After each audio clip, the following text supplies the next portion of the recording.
Mejor hablemos. Buenas noches de nuevo, les saludo otra vez Claudia Palacios. Estamos ya en Mejor Hablemos, hoy para conversar sobre por qué la gente no vota. Y esto es a propósito de la consulta liberal del día de ayer, donde hubo 744.000 personas que acudieron a las urnas, una cifra que corresponde al 2,1% del censo electoral. Y esto después de todo lo que se dijo del costo de la consulta de 40.000 millones de pesos, a pesar de que le redujeron el costo, porque inicialmente era de 85.000 millones de pesos. Pero más allá de quién perdió, quién ganó y las alianzas que vienen para el Partido Liberal a continuación, el punto aquí es preguntarnos por qué la gente no vota.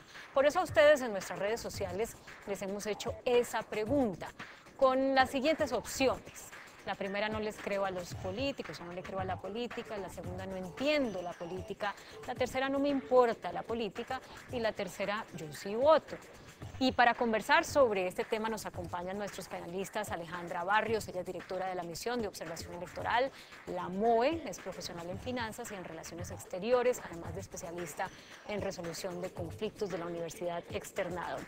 Está también con nosotros Carlos Ariel Sánchez. Él fue registrador nacional en 2 ocasiones, es un abogado, un académico, un escritor.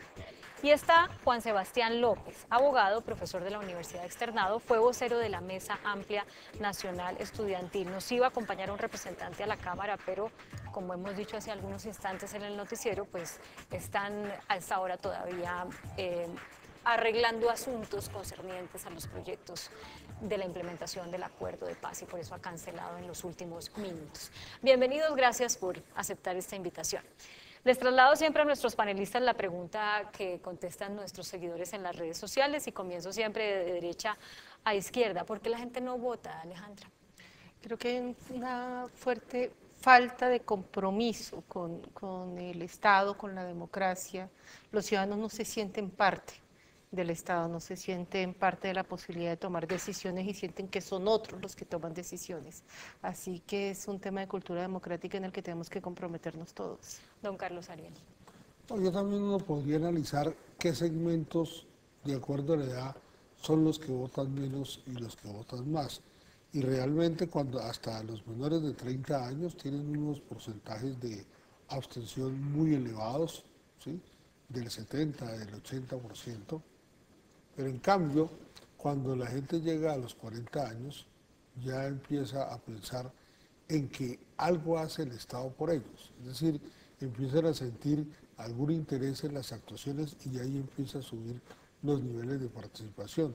O sea, sí hay un poco de cultura política, pero no solamente cultura política. A veces la gente no está pensando en qué hace el Estado por ellos, no les preocupa y llega un momento de la vida en que sí empieza a preocuparles el Estado y empiezan a participar y empieza a votar. En todo caso, uno podría decir que para lo que es un país que no tiene voto obligatorio, es un país donde normalmente para presidente votan el 42, el 45. En la segunda vuelta del 2014, el 49%. O sea, no es tampoco que no haya absolutamente participación. Pero sí es una de las más bajas de la región. Lo que pasa es que en la región, en Venezuela el voto es obligatorio, en Argentina el voto es obligatorio, en Ecuador, salvo en Colombia, en los demás países el voto es obligatorio. No, el voto es obligatorio. Aquí es un voto absolutamente libre, voluntario. O sea, el voto, entonces, si le entiendo bien, es una cosa como de los viejitos. Sí, más o menos de los si decimos que los de 40 ya Sí, mayores de 40. Se van a atacar en Twitter ahora todos los mayores de 40 viejitos. No, porque ellos simplemente ya entienden y ya saben qué intereses son los que se gestan desde el Estado y están... O por ejemplo, ¿por qué para alcaldes votan hasta el 70%? En Bogotá para alcaldes vota muy poco, hasta el 40%. Pero en el resto de los municipios votan hasta el 70% por alcalde. ¿Por qué? Porque el alcalde es el que decide la vida cotidiana, que la calle esté pavimentada, que la alcantarilla funcione, que el acueducto llegue, que la gente esté en el CISBEN. Es decir, hay mucho de lo que tiene que ver en entender para qué sirve el Estado y eso la gente joven todavía no lo entiende. Sí. O sea, la cultura política no es solamente entender cómo funciona el Estado, sino saber para qué sirve. Juan Sebastián. Claudia, pues yo creo que hay dos razones. Una que yo diría que es de carácter estructural y otra coyuntural. La estructural creo que es el atraso del país. O sea, tenemos un país donde más del 40% está en la informalidad, donde cerca del 30 y pico por ciento de los hogares son madres cabezas de familia. Entonces, ¿qué hacen el domingo? ¿Con quién dejan a los hijos? O sea, acá hay mucha gente que si no trabaja el día de elecciones o si no subsiste, pues no tiene el día libre para ir a votar. Entonces creo que hay un fenómeno estructural y agrego una cosa que mencionaba el doctor Carlos Ariel, y es que el promedio de edad en Colombia es de 27, 28 años. O sea, es un país joven y es evidente que hay un segmento de la población que no vota, entonces por eso se registra un fenómeno más global en que la gente no vota. Pero además de eso, yo añadiría que hay un fenómeno coyuntural y es un hastío y una falta de credibilidad enorme de la gente en la política que yo la comprendo, pero no la comparto, porque parten de la base de que todos los partidos políticos y todos los políticos son iguales, y por supuesto creo que esa es una tesis bastante equivocada. Entonces se mezclan las dos, la razón estructural y la razón coyuntural, y por eso vemos fenómenos como lo de ayer de escasísima participación. Y si me permites, antes de ir, Vale. hay quizás algo también histórico que logre explicar esto. Yo creo que a nosotros el Frente Nacional nos hizo mucho daño, porque quedó en el ADN, en el ADN de la participación, que no importaba por quién votaras, siempre iba a ganar el que habían decidido otros. Durante 16 años, Pero mágicamente Alejandra, en este uno país le pregunta a una ganaron persona de liberales 30 años que es el conservadores. Frente Nacional y no pero sabe. no sabe, pero sí ha escuchado decir al papá y a los abuelos que votar, que no importa por quién vote, las elecciones, el resultado no depende de ellos, depende de otros. Entonces eso hace que empieces a perder credibilidad en que el sistema sí funciona. Entonces es un escenario de recuperación de esa credibilidad. Por eso te decía, va como por el ADN democrático, es algo nos quedó mal hecho ahí. Me hizo acordar de un tío que yo tengo que decía, yo para qué voto si mañana igual me tengo que levantar a trabajar, no importa quién gane. Miren lo que nos responde la gente en las redes sociales a esta pregunta que les hemos hecho. Vamos a ver gráficamente cómo están nuestras respuestas. ¿Por qué la gente no vota? El 52% porque no le cree a la política, el 1% no entiende la política, el 5% no le importa y el 42% dice que sí vota. Interesante, ¿no? Que el 42% de los que es el usan promedio. Esa es la realidad, esa es la realidad. Ese es el promedio de votación La que hay en el realidad país. está reflejada y, o sea, la encuesta está muy bien hecha. O sea, vota más o menos entre el 42 y el 45%. Lo que pasa es que ahorita estábamos conversando, digamos que la certidumbre de que el presidente iba a ser A o iba a ser B la hemos tenido aquí durante muchos años. No solamente durante el Frente Nacional, sino pasó el Frente Nacional, vinieron los gobiernos incluso después de la Constitución de 1991, que era para desmontar poco, bueno, a la fuerza, pero todo se hace poco a poco, el Frente Nacional, y ahí sabíamos que era o era A o era B, y a lo último, pues que esto lo hemos tenido hasta ahora. En los últimos... Hasta ahora que hay incertidumbre porque además no se le puede creer a las encuestas. Pero en este momento el país sí no sabe exactamente si es A o es B, porque ahí hay A, B, hay C, hay D, hay E y 50 más. Sí. De manera pues que es muy difícil y ese sí es el gran cambio. Ahora lo que vamos a ver es si la gente en la incertidumbre vota o no vota, ¿no? Pero mire que esa incertidumbre ya había estado en las últimas elecciones, por ejemplo. Pero... Los últimos, y eso no promovió que la gente saliera 16 años incertidumbre no había. No. Antes, en los últimos 16 años no la hubo... última elección, cuando antes en primera del vuelta. presidente Santos. Pero, Santos Santos, sí, o era Santos, o era Oscar Iván, el anterior o era Santos, o era Mocus, pero digamos como que la gente diría, y esto como que vaya a cambiar mucho que sea uno del otro, seamos sinceros que no. O sea, se conserva más o menos lo mismo, y si alguien se pone a ver quiénes han sido funcionarios en los últimos 16 años, se dará cuenta que eso pues más o menos ha sido la misma, ¿qué se dirá? Pues burocracia tradicional que conoce el país y que es formada para eso, pero hoy sí estamos frente a otro desafío, ¿no? Sí. Totalmente distinto. Y eso es lo que indica que no haya 8 o 10 o 15 candidatos, que era lo que había como cuando empezaban las cosas, lo que hay más de 50. Y yo añadiría otra cosa. Hay reglas electorales que lo invitan a uno a pensar que el Estado no quiere que la gente participe. Por ejemplo, los horarios de votaciones son de 8 a 4 de la tarde hace muchísimos años, cuando hay muchos países que empiezan a votar desde las 7 de la mañana hasta las 7 de la noche, se puede votar por correo anticipado, mil herramientas para que incentivar la participación de la gente, pero acá no entiendo, por ejemplo, esa regla de que no hay voto electrónico, se empieza tarde las elecciones, la votación, y se terminan temprano. Pero añadiría otra, el transporte. En muchos sitios de Colombia el transporte es cooptado por actores políticos, entonces usted quiere salir a votar, pero no, es que yo creo que a la encuesta le faltaba una, y es, hay mucha gente que quiere, pero simplemente no puede salir a participar. Usted que fue registrador, ¿está de acuerdo con lo que dice Juan Sebastián? Sí, hay Que una es que el serie de Estado normas. quiere No es el impedir Estado. el Lo que pasa el es que aquí no voto. se que puede. pareciera, Con digo. Alejandra, y recuerdo que en la reforma política se iba a cambiar el horario de elecciones y no se pudo cambiar. Finalmente, por las razones que sean, no se pudo cambiar porque se extendía hasta las 5. Lo que pasa es que no se nos olvida, nosotros tenemos normas electorales de un país rural.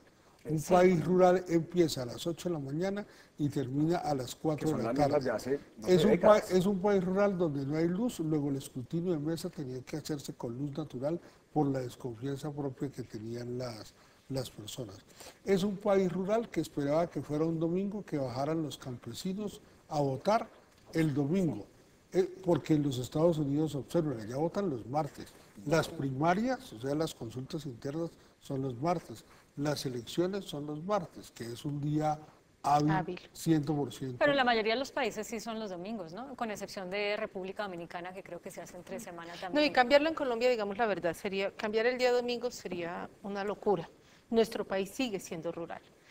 Nosotros todavía cuando vamos a comisiones de seguimiento electoral todavía pedimos que se garantice la presencia de plantas eléctricas y sacamos listas de municipios porque se nos sigue yendo la energía.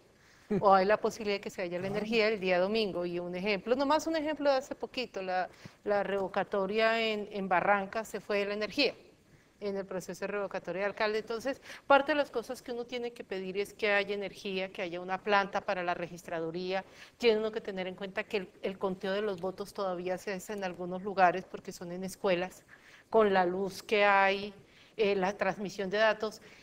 Y la mayoría de los municipios de este país no tienen las condiciones de transporte necesarias para poder tener horarios de votación más extendidos, porque hay que pensar no solo en los funcionarios públicos, quienes son los jurados de votación son ciudadanos comunes y corrientes que tienen que trasladarse hasta el lugar de votación, es decir, conviven dos países, el moderno y el que todavía llega en volador a votar. Pero entendiendo que eso es una realidad, realmente esa realidad, ¿cuántos puntos de participación resta? Porque cuando uno va y pregunta en la calle por qué la gente no vota, y ahorita vamos a ver lo que la gente nos responde en las calles, pues claro, uno hace la encuesta en Bogotá, que es muy distinto a hacerla en una zona rural, pero sí está muy arraigado que es que la gente tiene ya un desprecio por la política que aunque le pongan el bus ahí, no se monta para ir a votar. A propósito de lo que mencionó el ex registrador sobre Estados Unidos, esta razón que voy a mencionar es un poco más como de cultura política, pero Claudia, es impresionante cómo en Colombia hacer política en las universidades es mal visto.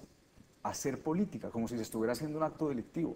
Cuando, por ejemplo, en Estados Unidos los grandes debates o los círculos republicanos y demócratas están en las universidades, pero en Colombia esa participación política, por ejemplo, de los universitarios, que es tan importante incentivarle, haga su comité, participe, traiga a su candidato, eso debería ser perfectamente lícito y aceptable en todas las universidades, y ocurre lo contrario, igual en las fábricas, en las empresas.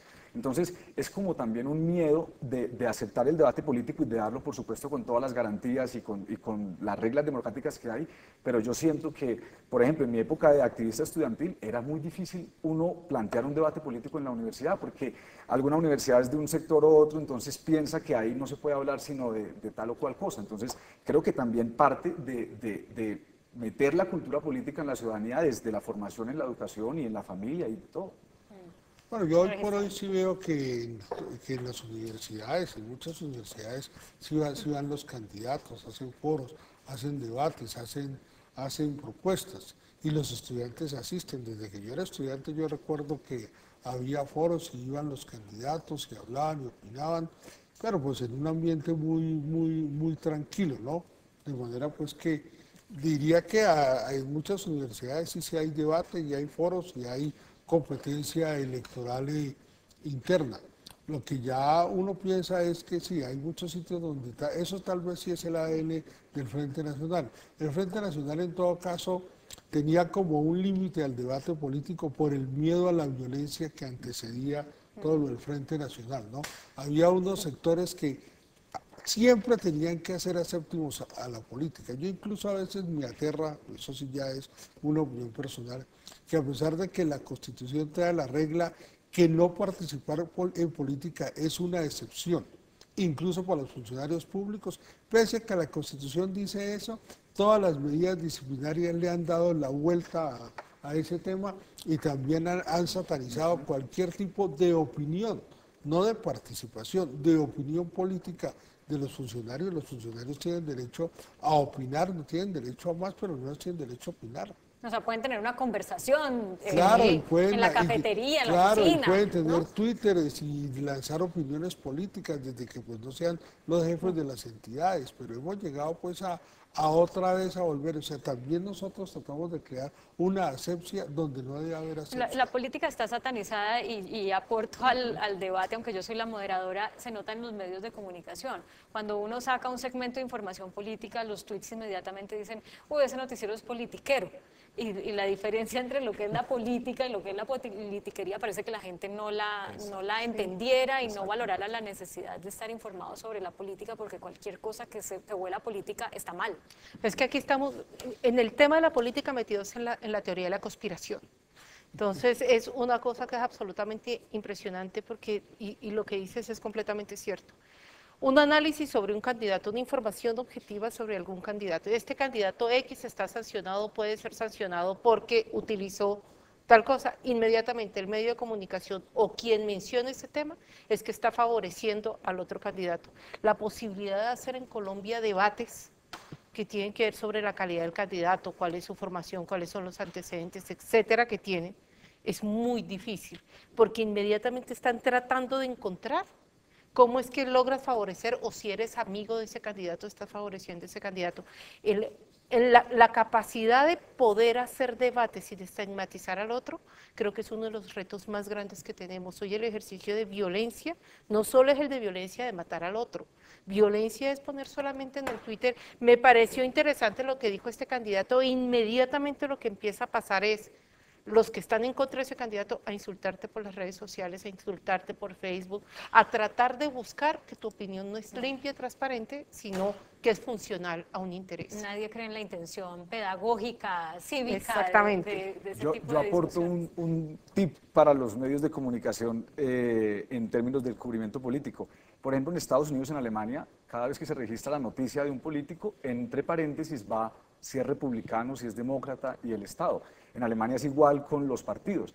En Colombia, parte de la idea de que la gente piensa que todos los políticos son iguales es que no hay posibilidad de identificarlos. Entonces, no sé, si hay tantos políticos involucrados en un escándalo de corrupción, es muy bueno que los medios informen a qué partido pertenecen y de esa manera los televidentes, los oyentes, etcétera, vamos distinguiendo quién es quién. Lo que pasa es que aquí como se cambian de partido. Se confundió Como un se poco. cambian de partido, entonces, Pero entonces, exacto. también se les pone, este es ahora de Pero esto sí y o antes no. era del otro. Y se les Exacto. premia a los coherentes. Cuando que era siempre estaban en el liberal, mismo lo partido. sancionaron así. Después, cuando era cambio radical. Creo que Claudia tiene razón, por eso aquí tienen que sacar el nombre y apellido, porque pues, y además, bueno, ahora cada 4 años hay una norma que autoriza el transfugismo, Sí. es decir, eso es automático.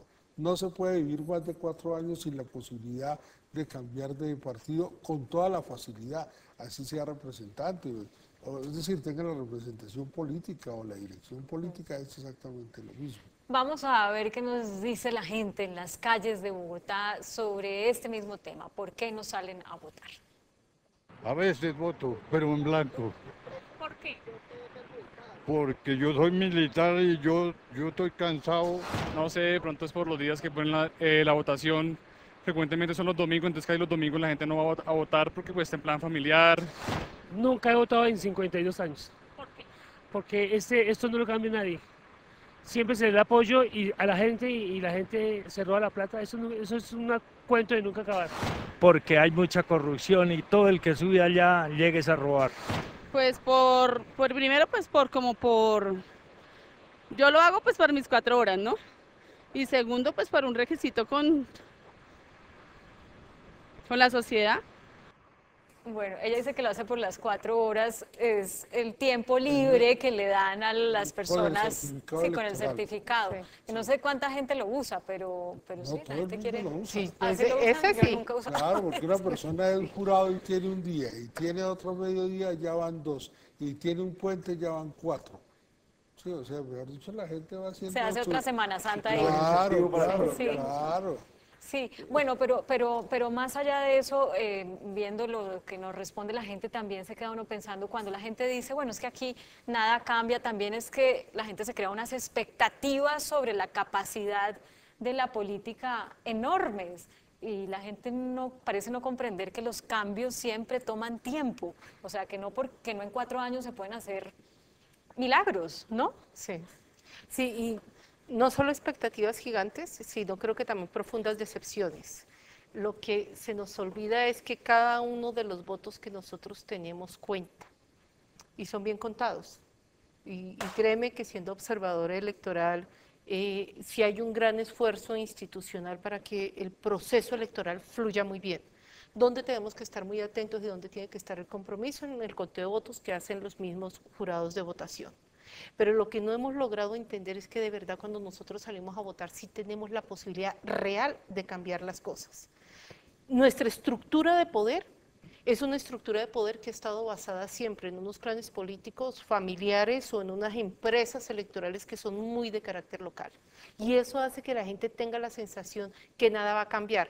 ¿Por qué nada puede cambiar? Cuando uno ve unos nichos de votación, y hago el ejemplo de Yopal, uno ve esos nichos de votación en Yopal, si el resto de la población no sale a votar para romper esos nichos de votación o generar oportunidades diferentes frente a ese nicho de votación, pues obviamente vamos a seguir eligiendo exactamente a los mismos. Todos los ciudadanos tenemos el próximo mes de marzo la posibilidad de mirar las listas y decir, este es el que me gusta y puedo modificar esta repetición. Colombia tiene reelección vitalicia, absolutamente vitalicia. Lo podemos romper y lo podemos romper si tomamos decisiones de que sean otras personas de otros sectores los que puedan entrar y tener una mejor representación en el Congreso. Se ha hecho muy tímidamente, pero yo creo que hoy hay nombres en el Congreso de la República que son interesantes y que no vienen de nichos tradicionales, muy pocos, pero es un ejercicio ciudadano de modificar ese comportamiento. ¿Qué responsabilidad le cabe a los buenos políticos en esa apatía? Porque generalmente, claro, porque las noticias están para eso y eso es algo que a veces la gente tampoco comprende. O sea, uno no está para decir que todos los días la gente no se roba la plata, que todos los días todo el mundo no se cruza el semáforo, esas cosas. No, el periodismo está para poner el dedo en la llaga y encontrar lo que está mal. Entonces, por eso los políticos más conocidos, pues generalmente son los que tienen un historial o prontuario.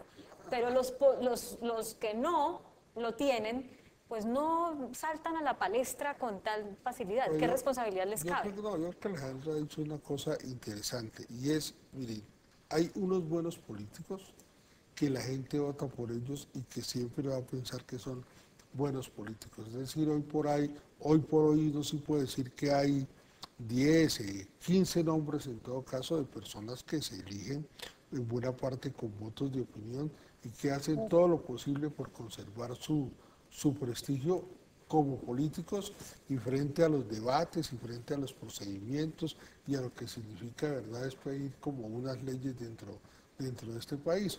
Obviamente hay otro segmento pues que la gente le identifica con otra clase de prácticas.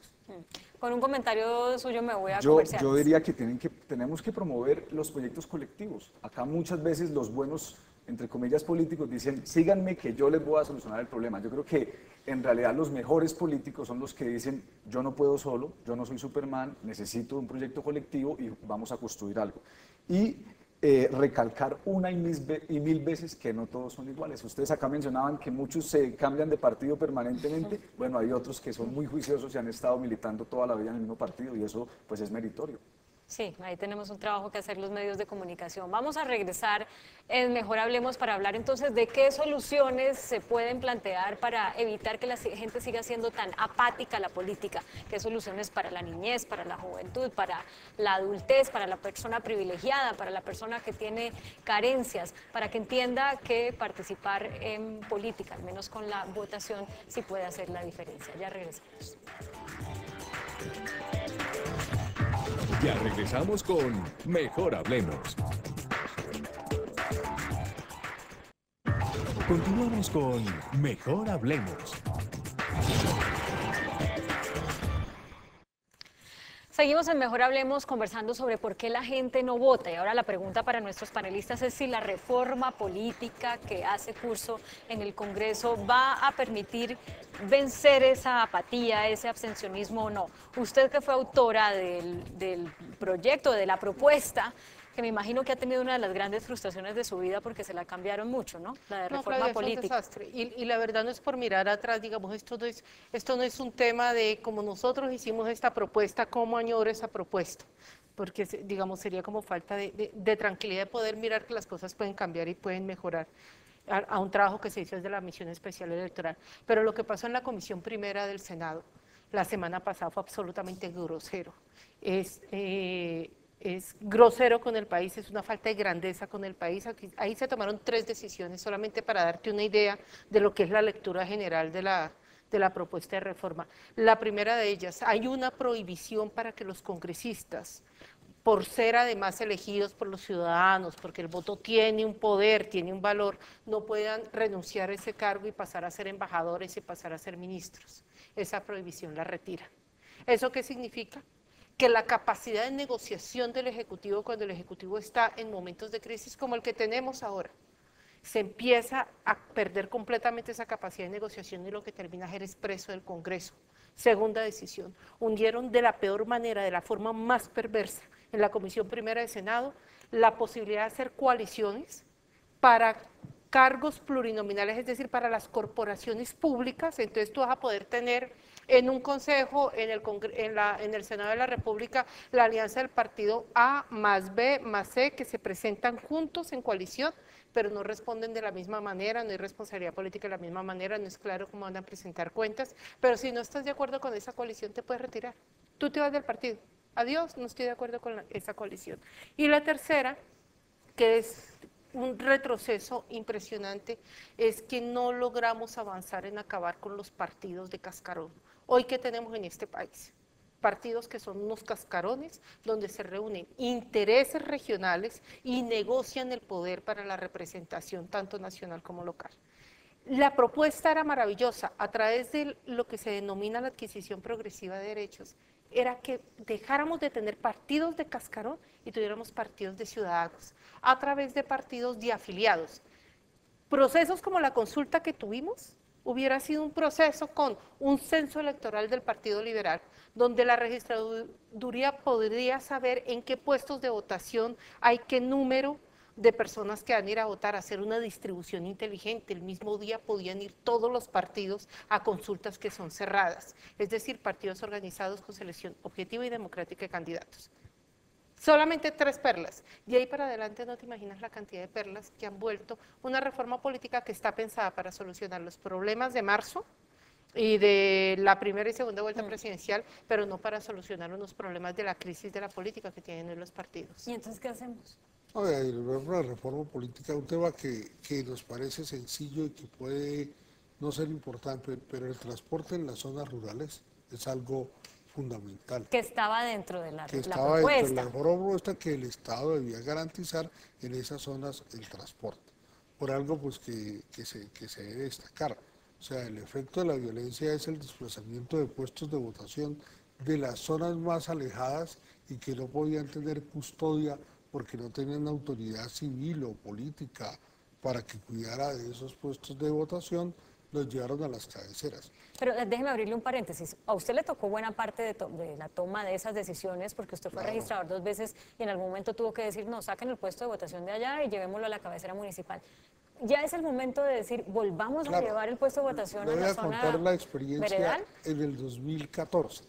En el 2014 se tomó la decisión de devolver un poco de puestos, pero lo que pasa es que ya la gente no va porque no sabía que el puesto volvió. O sea, hay un proceso de cultura para que la gente vuelva a los puestos de votación. Nosotros por lo menos unos 200 puestos de votación rurales los volvimos a colocar, porque el ejército pues daba seguridades y en efecto no pasó nada, pero la gente no iba porque claro, llevaba 10 o 12 años sin ir. Yo que recuerde, desde las elecciones de 1997 fue que empezó el traslado, pero masivo. En el año de 1997 desapareció el 30% de los puestos rurales. Estoy hablando de hace 20 años. Entonces pensemos un proceso de 20 años, hay que volver otra vez y sobre todo, ¿dónde está la gente? No ha habido desplazamiento, ha habido una serie de fenómenos que seguramente van a dificultar que la gente vuelva a votar en esos sitios, pero hay que hacer el experimento. Hay que dejarlos ahí, pues, hasta que la gente se entere de que ahí están. Y aunque seguramente esos puestos rurales son muy importantes, yo creo pues son marginales en términos de la votación global del país. O sea, no explican el fenómeno de por qué no hay votación. Y sobre la reforma política, yo sí soy muy incrédulo. O sea, si no era con un movimiento social detrás del Congreso para que promoviera una reforma política que necesitábamos, no creo que estos políticos que ganan con este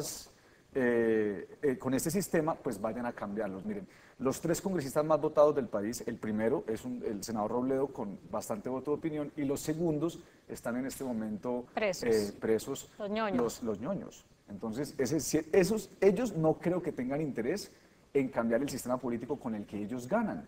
Entonces, yo creo que acá nos queda a los ciudadanos movilizarnos y exigir una serie de medidas que se necesitan. El voto electrónico, el aumento del horario, lo que mencionaban del transporte, incentivar una cultura política y fortalecer los partidos políticos, por supuesto. Mire, sobre el voto electrónico quisiera oír su opinión porque ahora como están las cosas en Venezuela, pues varias de los argumentos que se han dado en las 2 últimas elecciones es que esa votación maravillosa del oficialismo se ha debido en parte a que se ha podido hacer fraude con el voto electrónico, que nos lo habían vendido por muchos años como que eso era imposible de alterar, pero ya está en el halo de la mala fama. Yo recojo una opinión que dio Alejandra, y es indudablemente aquí donde menos se pierden los votos es en el escrutinio y es el sitio donde se pueden perder.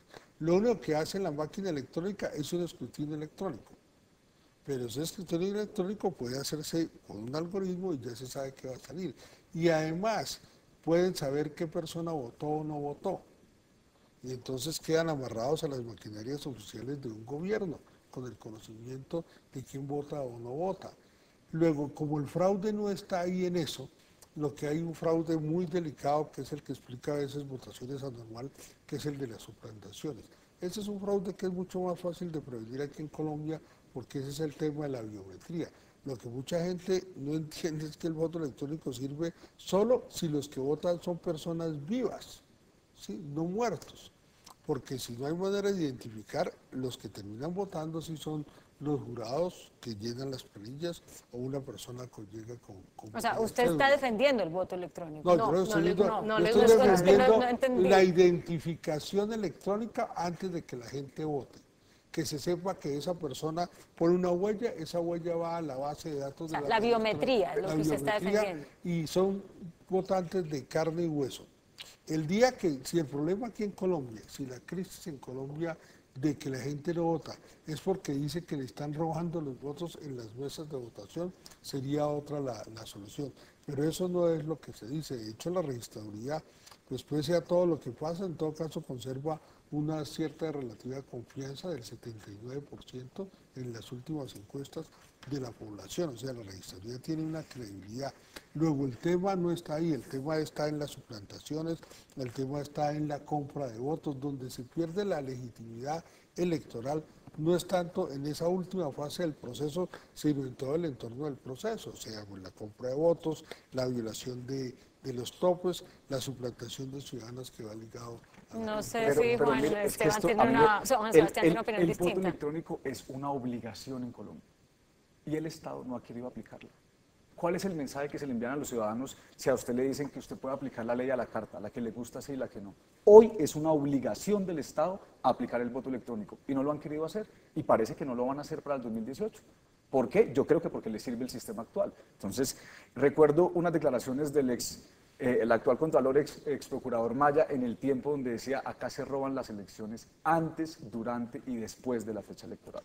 Entonces, yo no sé qué pasa en Venezuela, pero lo que sí sé es que en Colombia se hacen las elecciones en medio de un ambiente supremamente corrupto. Entonces, todos estos cambios, lo que permita sacudir un poco el sistema electoral actual, creo que le conviene a la ciudadanía. Quiero oír su opinión sobre el voto electrónico, Alejandra. Nada es infalible. En un proceso electoral absolutamente nada es infalible. Pero lo primero concordamos, aquí se dijo tenemos que tener voto electrónico y pareciera que hubiera una decisión de no tener voto electrónico. Hay unos sistemas de voto electrónico que permiten dejar un rastro, es decir, que tú haces la votación electrónica y tienes además la posibilidad de contar una papeleta que sale impresa y que pones. Igual que puede haber un algoritmo que permite decir en qué orden votó las personas, también puedes tener el control para que sea completamente nueva, se esté sorteando siempre y nunca se sepa cuál fue el orden en que se votó. El problema que se presentó en Venezuela, yo estuve en las anteriores elecciones, no en estas, lo que salió a decir la oposición es hay que creer en el sistema electrónico, y en este proceso electoral lo que dijo la empresa es efectivamente fue manipulado. Por eso digo, si uno decide hacer fraude, lo puede hacer en el sistema bancario o lo puede hacer en el sistema electrónico. ¿Qué nos ayuda a nosotros a solucionar el sistema electrónico? ¿Dónde se pierden los votos o dónde aparecen? Que yo creo que eso lo sabe el doctor Carlos Ariel, en la manipulación de tanto formulario que pasa de persona en persona. Yo creo que el doctor Carlos Ariel ha visto igual que yo votos que arrancan diciendo 5.144 votos, ese 5 se volvió 6, el 1 se volvió 9, el 4 se volvió 8 y el otro 4, 8. Y termino por acá, donde ese 5.144 se volvió 1.232. Y uno dice, por Dios, ¿en qué momento pasó todo eso? Y es porque tenemos mucha manipulación de los formularios, de la información, y hay que hacer un mayor trabajo con los jurados de votación. Hay que hacer un mayor trabajo con todos los documentos que tienen los jurados de votación. Si alguno de ustedes fue a votar el día de ayer, se dieron cuenta de lo siguiente. Usted llega, entrega la cédula. Entonces dice, ay, sí, Claudia Palacio, sí, sí. Entonces yo marco aquí. ¿Tú firmaste algo? No. ¿Pusiste tu huella digital? Ay, entonces tú te vas y yo como estoy aquí aburrida, termino de llenar y puedo terminar de meter votos. Me aburrí. ¿Hay algún mecanismo en que yo pueda verificar eso después? No, ninguno. Entonces, no pasa en todo el país, pero la fragilidad de lo que puede pasar en la mesa es muy alta. No es que haya una conspiración para robarnos las votaciones, no hay eso, pero es muy frágil nuestro sistema. Poder tener un sistema más fuerte creo que nos ayudaría. Pero doctor Carlos Ariel, yo recuerdo, incluso por mi experiencia en CNN, que siempre, y cubriendo elecciones en todas partes de América Latina, que el sistema electoral de Colombia era como el de mostrar, no solamente porque entregaba resultados mucho más rápido que otros sistemas electorales, sino porque supuestamente pues era medio infalible. Nosotros entregamos preconteos, ojo. Y eso que ha permitido, la verdad, ha permitido que en varios resultados electorales no nos matemos. Es decir, Colombia no puede dejar de hacer eso. Y la gente se queda con la imagen del preconteo, pero son preconteos, no son los resultados La idea finales. básica aquí de la certeza electoral, yo no discuto las utilidades y bondades del voto electrónico, es que si usted tiene resultados prontos y rápidos, la capacidad de alterar disminuye.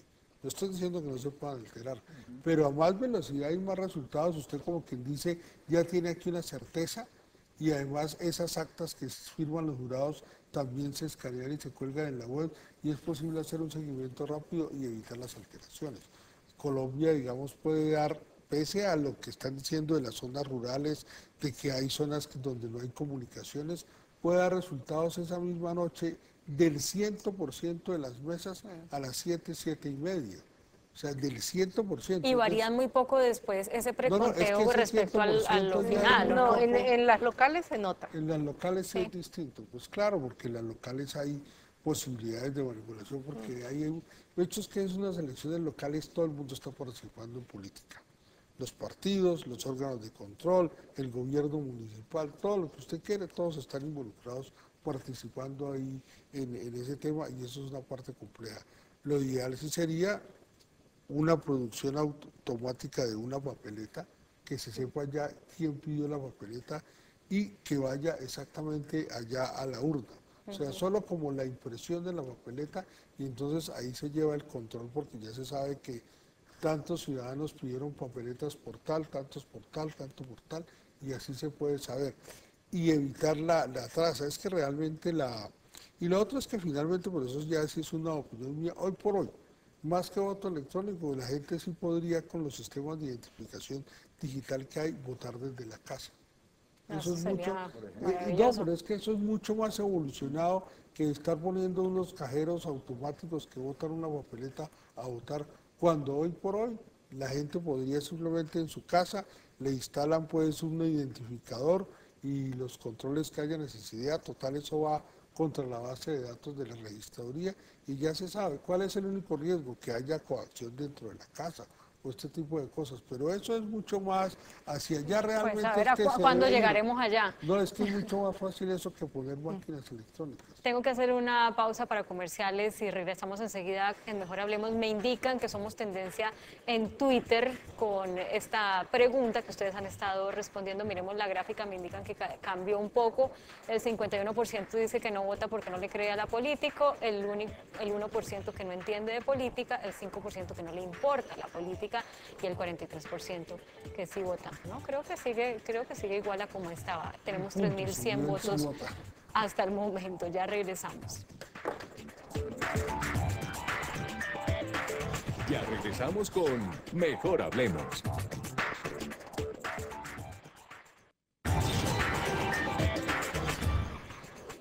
Les preguntaba yo a los panelistas en comerciales si habría que crear una cátedra de política desde la primera infancia, porque cuando hemos tenido problemas por la falta de educación sexual, embarazo en adolescente, entonces cátedra de sexualidad en los colegios. Que si la paz y esta transición, que si vamos a salir de la guerra, entonces cátedra de la paz. Tendríamos que crear una cátedra de la política, o qué habría que hacer de verdad para cultivar esa ciudadanía, ese gusto, ese conocimiento de la política. Ay, historia, yo creo que no es cátedra de la paz, no es cátedra de política, creo que de manera integral la historia, un poco que nos contemos qué es lo que ha venido pasando para entender por qué estamos aquí parados y cuáles son las decisiones que podemos tomar como nación para cambiar las realidades que tenemos. No nos vemos como nación, ese futuro en cómo no lo hemos construido, porque no sabemos lo que tú decías ahora, es que los jóvenes ahora no saben qué es el Frente Nacional. A mí mi abuelo y mi papá me contaban que era el Frente Nacional, digamos, yo creo que tengo claro por qué llegué acá. Además tuve clases de historia maravillosas en el colegio.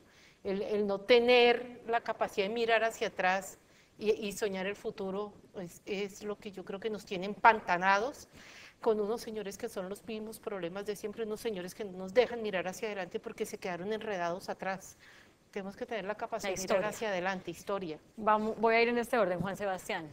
Yo creo que además de las que mencionamos ahorita, el horario, el transporte, el voto electrónico, hay unas estructurales que son, por supuesto, no sé si sea una cátedra, pero por ejemplo, un compromiso de las 80 y tantas universidades que hay en el país de decir, bienvenidos a la actividad política, vamos a escucharlos a todos, que se expresen, que salgan las ideas, que se discutan todos los temas. Creo que eso le serviría muchísimo al país, sin ninguna prevención, pues con el activismo político legítimo. Y segundo, una recomendación pues respetuosa a los medios de comunicación, distinguir las cosas, identificar las ideas con los partidos políticos y con los políticos. Por ejemplo, seguramente los ciudadanos que pensarán que todos los partidos políticos adoran a la CPS y que les encanta que la salud sea un negocio.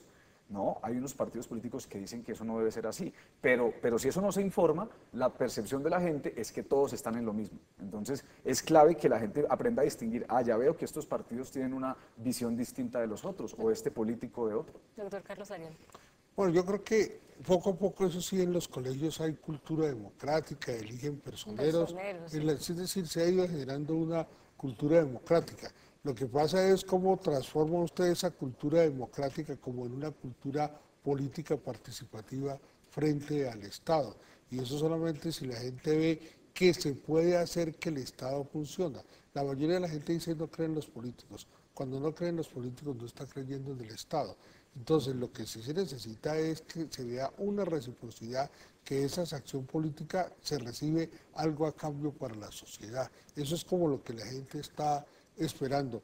Pero no un tamal, ni una gallina, ni no, nada de eso. No, algo una rendición de cuentas. Sí, o sea, cuando decimos, mire, la participación ciudadana es algo que no ha funcionado y pueden hacer muchas modificaciones si no funciona, porque la gente tiene la misma idea de la participación ciudadana, de, por ejemplo, este que es el año de las revocatorias, simplemente está viendo, son disputas muy elementales políticas de que el que me quería sacar hace 4 años, ahora yo lo quiero sacar ahora. Sí. Y eso es en todas partes se da ese fenómeno. Entonces la gente dice, bueno, ¿y para qué es esa participación? Eso simplemente es un cobro de cuentas todos los años. Eso es lo que necesita cambiar. Y no se crecen los políticos. A mí me parece increíble lo que yo escucho cuando hablo con alcaldes que están diciendo es que me están persiguiendo. Alejandra, eso es una persecución política, es que es política la decisión de revocarme. Y luego, pues claro que es política la decisión de revocarlo, o es usted un empresario. Claro. Crézcase, salga a contar qué ha hecho y rectifique si tiene que rectificar. Pero la revocatoria para un buen político es la posibilidad de crecerse y de volver a entablar comunicación con los ciudadanos. Nadie, perdón, se me va acabando el tiempo y no quiero dejar escapar algo. ¿Por qué ninguno de ustedes habla de voto obligatorio? Y se los planteo porque, por ejemplo, teníamos un debate aquí la semana pasada sobre si debía haber cuotas en la cultura, cuotas de género, así como hay cuotas en la política, cuotas de género, porque pues hay que romper con estructuras que vienen del pasado, entonces hay que obligar a esas cuotas en ese caso. ¿No habría, para romper con esa estructura de desinterés por la política, no habría que poner el voto obligatorio en Colombia, aunque fuera por un periodo? Bueno, ya parece que va a estar, ¿no? Ya hay un voto obligatorio en la mitad. Para contratar con el Estado o tener cargos con el Estado se va a exigir el certificado electoral de estas elecciones, ¿no? de las que vienen. Eso es como un primer paso hacia el voto obligatorio. Pero yo doy mi opinión sobre el voto obligatorio. A uno lo pueden obligar a todo, pero si no le pasa nada, no hace nada. Entonces el problema del voto obligatorio no es ponerlo, es cómo sanciona usted a la persona sin violarle derechos fundamentales, ¿no? Porque en los países donde dicen es que usted no puede ir a una notaría a firmar una propiedad, es que usted no puede acceder a un cargo, uno no sabe. No tiene pasaporte, no tiene 10 segundos para cada uno, porque me están diciendo que tradicionales ya hay voto obligatorio, y las entidades les dicen o me firma acá o va y vota o sale de su puesto. Entonces yo creo que el voto obligatorio reforzaría todo el poder de los mismos con las mismas. En la MOE no hay de acuerdo, así que te voy a dar mi postura personal. En la MOE es un debate. No, mi postura personal, a mí a la brava ni el voto ni la democracia, es decir, no, yo creo que la política sobre todo es un ejercicio de seducción y los partidos tienen que salir a seducir y no sé, me parece muy difícil ponerles en bandeja de plata cuando no son capaces de salir y seducir con propuestas a la población y entonces no me gusta. Bueno, muchas gracias por participar en este debate, en este programa, y a ustedes muchas gracias también por acompañarnos, por volvernos tendencia en Twitter respondiendo nuestra pregunta, y los dejamos como siempre con el anticipo de la caricatura de Matador, que será publicada mañana en El Tiempo Impreso y en eltiempo.com. Que tengan feliz noche.